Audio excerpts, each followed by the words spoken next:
Namaskar students, I am Arnaja going to discuss about worksheet number 9 of class 9th mathematics. This worksheet is for 26th July 2021.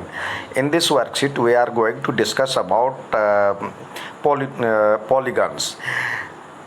What is polygons? A simple closed curve made up only line segment, सिर्फ line segment के द्वारा, वो line segment कुछ भी कैसे भी हो सकता है, उसके द्वारा यदि बनाया गया एंगल है, कर्व क्लोज होनी चाहिए, क्लोज और लाइन सेगमेंट से बना होना चाहिए, तो उसको पॉलीगन्स कहते हैं। Polygons can be named based on their numbers of side, कितने नंबर ऑफ साइड्स हैं उसके आधार पर उसका नामांकन होता है। जैसे 3 साइड्स हो तो ट्रायंगल कहते हैं, 4 साइड्स हो तो क्वाड्रिलेटरल्स कहते हैं।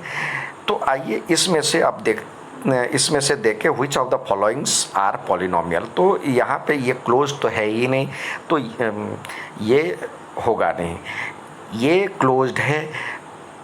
तो और क्या है, रेखा लाइन सेगमेंट से बना हुआ है, तो ये पॉलीगन्स है। ये भी लाइन सेगमेंट से बना हुआ नहीं है, ये भी नहीं बना हो, तो ये दोनों नहीं है, तो सिर्फ ये है। अब आइए कुछ दिया हुआ है, triangles can be classified based on sides. पहले साइड्स के आधार पर उसका जो नामांकन है, तो यदि ऑल साइड्स आर अनइक्वल, तीनों साइड अलग अलग हो, तो उसको स्केलन ट्रायंगल कहते हैं। या तीनों साइड अलग अलग हो तो स्केलन ट्रायंगल। यदि 2 साइड्स इक्वल हो तो आइसोसेलेस ट्रायंगल, तीनों साइड्स इक्वल हो तो इक्विलैटरल ट्रायंगल। यदि तीनों एक कोई भी साइड बराबर नहीं हो तो स्केलन, 2 साइड बराबर हो तो आइसोसेलेस, और तीनों साइड बराबर हो तो इक्विलैटरल। अब आते हैं अकॉर्डिंग टू एंगल्स के हिसाब से। ईच एंगल, यदि सारे एंगल एक्यूट हो, एक्यूट मतलब less than 90 degree, less than 90 degree, और ऑब्ट्यूस मतलब greater than 90 degree, greater than 90 degree. तो यदि सारे एंगल 90 डिग्री से कम हो तो इसको एक्यूट एंगल ट्रायंगल कहेंगे। और यदि एक भी एंगल राइट एंगल हो गया तो राइट एंगल ट्रायंगल कहेंगे। यदि एक भी एंगल ऑब्ट्यूस हो गया तो ऑब्ट्यूस एंगल ट्रायंगल कहेंगे। अब आइए इसके आधार पर दिया हुआ है, जो कि लेंथ के आधार पर और एंगल के आधार पर इसका नामांकन कीजिए। तो देखिए यहाँ पे 10, 9 और 15 दिया हुआ है, तो इसका नाम क्या है, स्केलन। तीनों अलग अलग है तो स्केलन ट्रायंगल, यहाँ पे इसका नाम स्केलन ट्रायंगल लिख देंगे यहाँ पे। तो यहाँ पे लिखिए स्केलन ट्रायंगल। और एंगल के आधार पर क्या है, एक्यूट, ये जो है 90 डिग्री से ज़्यादा है, तो 90 डिग्री से ज़्यादा एंगल वाले को क्या कहते हैं, ऑब्ट्यूस एंगल ट्रायंगल। तो ऑब्ट्यूस एंगल ट्रायंगल यहाँ पे लिख देंगे। और यहाँ पे देखें दो साइड दिया हुआ है, बराबर है, तो इसको हमने क्या नाम दिया था, आइसोसेलेस ट्रायंगल। यहाँ पे लिखा हुआ है आइसोसेलेस ट्रायंगल, ये इसका नाम हो गया। और राइट एंगल, इसमें एक एंगल राइट एंगल है तो ये राइट एंगल ट्रायंगल। तो यहाँ पे लिखें आइसोसेलेस आइसोस्केलेस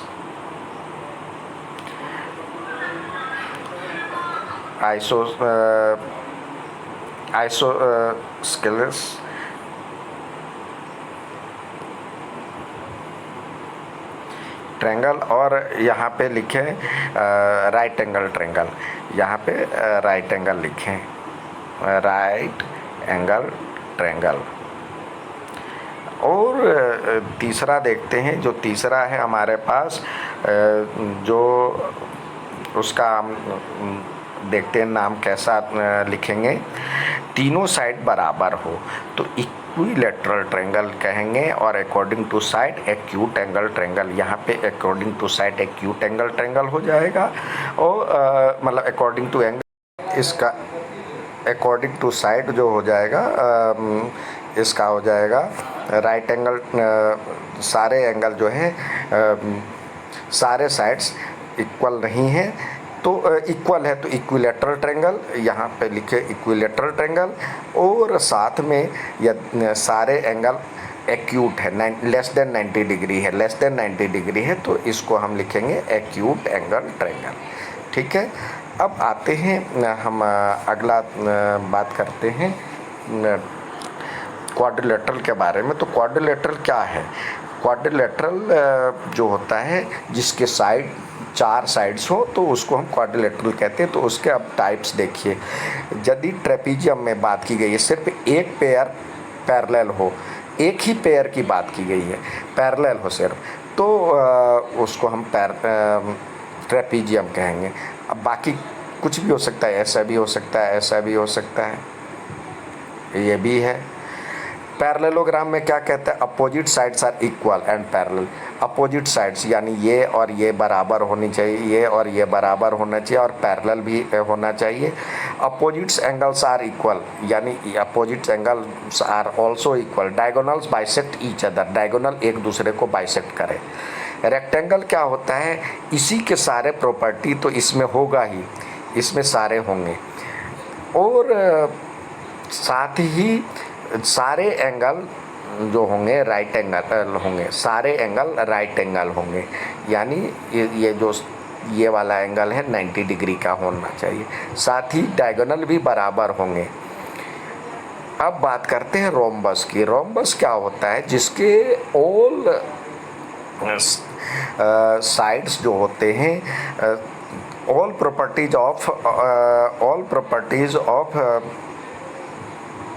पैरेललोग्राम्स तो इसमें आएगा ही, लेकिन पैरेललोग्राम में क्या था? Opposite sides are parallel and equal. इसमें चारों साइड्स बराबर होनी चाहिए, और डायगोनल्स एक दूसरे को परपेंडिकुलर पे बाइसेक्ट करें, परपेंडिकुलर बाइसेक्टर हो, एक दूसरे को परपेंडिकुलर बाइसेक्ट करें। तो ये एक्स्ट्रा होगा इसका असले। All sides are equal. Square में क्या होता है? ऊपर वाले सारे का गुण फॉलो होता है। All properties of parallelogram, rectangles and rhombus. साथ ही इसके जो होते हैं यानी चारों साइड्स बराबर होंगे, चारों अपोजिट साइड्स तो होंगे, चारों साइड्स बराबर हो गया, पैरेलल भी हो गए एक दूसरे के। साथ ही सारे एंगल 90 डिग्री के भी होंगे, डायगोनल भी मतलब 90 डिग्री पे बाइसेक्ट करता है एक दूसरे को। साथ ही डायगोनल्स भी बराबर होंगे। अब आइए बात करते हैं इसमें जो ट्रू और फॉल्स दिया हुआ है। Each angles of a rectangle is a right angle. Rectangle मतलब रेक्टेंगल का सारे एंगल राइट एंगल होता है, true. All rectangles are square, all rectangles are not square, क्योंकि रेक्टेंगल के अपोजिट साइड्स इक्वल होती है, इसके चारों साइड बराबर है। तो ये सारे स्क्वायर इसमें तो आ सकता है, रेक्टेंगल हो सकता है, लेकिन सारे रेक्टेंगल इसमें नहीं हो सकते, तो ये फॉल्स है। Diagonals of square are perpendicular to each other, yes, यानी true. All sides of parallelogram are equal length, parallelogram के चारों साइड्स बराबर नहीं होते हैं, ये फॉल्स है। Oh squares are not parallelogram, squares जो होते हैं वो पैरेललोग्राम नहीं होंगे, ये भी फॉल्स। और sorry, all squares are not parallelogram, square जो होता है पैरेललोग्राम का तो रूल फॉलो कर ही रहा है, तो यस यहाँ पे ट्रू होगा। All rectangles are parallelogram, rectangle जो होता है पैरेललोग्राम का भी फॉलो करता है, तो ये भी ट्रू है। ठीक है बच्चों, अच्छा लगे तो लाइक और सब्सक्राइब ज़रूर करें। धन्यवाद।